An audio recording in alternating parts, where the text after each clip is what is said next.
C'est votre droit, avec l'Ordre des avocats du barreau de Lille. C'est votre droit sur Grand Lille TV en partenariat avec l'Ordre des avocats du barreau de Lille. Nous accueillons de nouveau aujourd'hui Maître Nicolas Papiachvili. Bonjour. Bonjour. Nous avions déjà évoqué avec vous ici même le sujet des litiges en cas de construction, des travaux. Mais parfois tout de même la justice a ses limites. Il est important donc selon vous de faire davantage encore de prévention. Oui, en effet, le plus important pour nos clients, c'est de faire exécuter les décisions de justice. Alors, quand la personne est introuvable ou insolvable, ou encore quand la société n'existe plus, la situation est très difficile pour les victimes. Et malheureusement, dans le milieu du bâtiment, on a de nombreuses liquidations de sociétés, volontaires ou pas d'ailleurs. Et face à ces situations de blocage, notamment des abandons de chantier, que peuvent faire les maîtres d'ouvrage ?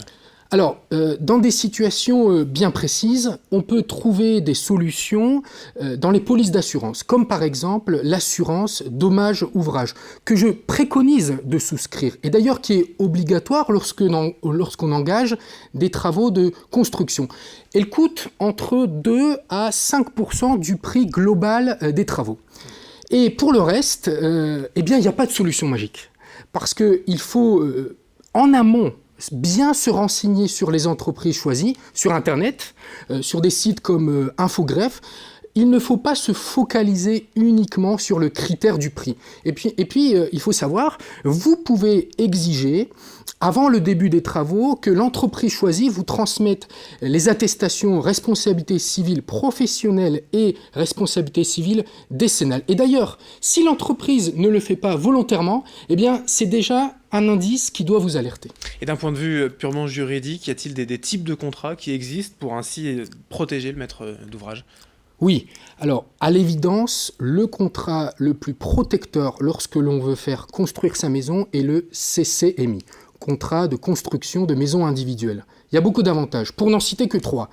Une assurance dommage-ouvrage comprise dans le prix qui est définitif et ferme. Une date limite d'achèvement des travaux, avec, le cas échéant, des pénalités de retard. Et enfin, une garantie de livraison en cas de défaillance du constructeur. Et si tout de même vous souhaitez passer par plusieurs entreprises, dans cette situation, je préconise de se faire assister par un maître d'œuvre, un architecte, par exemple, qui va coordonner l'ensemble des intervenants et qui va assurer le bon suivi des travaux. Maître Nicolas Papiachvili pour les litiges, la prévention des litiges des travaux de construction. Merci d'être venu aujourd'hui sur Grand Lille TV. C'est votre droit en association avec l'Ordre des avocats du barreau de Lille. C'est votre droit, avec l'Ordre des avocats du barreau de Lille.